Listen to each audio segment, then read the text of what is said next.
नाज़रीन, drama serial दिल नादान के आखिरी एपिसोड में आप लोग देखेंगे तानिया अब जब देखेगी कि उसे कोई घर लेने नहीं आया तो वो वापस खुद ही घर आ जाएगी। अगर वो इसी तरह से अपनी माँ के घर में बैठी रही तो जुनैद ने उसे कभी भी तलाक दे देनी है और वो ज़ावियार को पाने के लिए अपने मकसद में कभी भी कामयाब नहीं होगी, इसलिए वो घर वापस खुद ही आ जाएगी। तो आगे जुनैद उसे घर में नहीं आने देगा, घर में घुसने नहीं देगा। तो जुनैद ये कहेगा कि अब तुम्हारी इस घर में कोई जगह नहीं है, जिस तरह से तुमने किया है।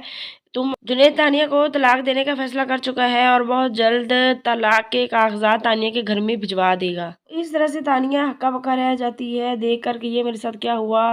तो तानिया का सारा प्लान नाकाम होने वाला होता है और तानिया घर में आकर हंगामा खड़ा कर देती है। तो जुनैद और नायाब पर ये इल्ज़ाम लगाएगी तो ज़ावियार और जुनैद को बहुत ज़्यादा गुस्सा आएगा तानिया पर, और तानिया की ऐसी बातों पर कोई भी यकीन नहीं करेगा। तो आखिर पे तानिया क्या करेगी कि तानिया जो पिक्चर बनाई थी फेक वो लेकर सामने वीडियोस वगैरह लेकर आएगी कि ये देखो। तो ज़ावियार सब कुछ देख कर तो वो तानिया की काफ़ी इंसल्ट करेगा और कहेगा कि बेशक मेरे नायाब के साथ काफ़ी इख्तलाफात हैं, लेकिन मुझे पूरा यकीन है कि नायाब ऐसी नहीं है और वो इतनी घटिया हरकत नहीं कर सकती मेरे घर में रहते हुए मेरे भाई के साथ इस तरह से कोई अफेयर या चक्कर चलाए। ये तो गलत बात है, ये ऐसे नहीं हो सकता। तो वो काफ़ी ज़्यादा तानिया की इंसल्ट कर देगा और दिखाया जाएगा कि जो नायाब है वो ज़ावियार के मुंह से अपनी तारीफ सुनकर बहुत ज़्यादा खुश होगी, उसको अच्छा लगेगा।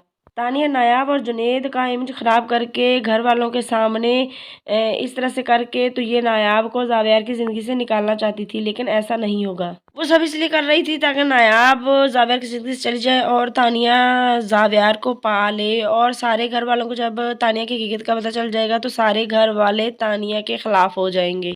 ज़ावियार की माँ तानिया को भी कहती है कि तुम इतनी प्लानिंग करके बैठी हुई थी, मैं तो सोच भी नहीं सकती कि तुम इस तरह से कर रही हो। मैं तो बहुत अच्छा तुम्हें समझ रही थी, लेकिन तुम तो बहुत ही तेज और चालाक निकली हो। आने वाला एपिसोड काफी इंटरेस्टिंग होने वाला है। अब ये स्टोरी भी अपने अख्ताम तक पहुंचने वाली है।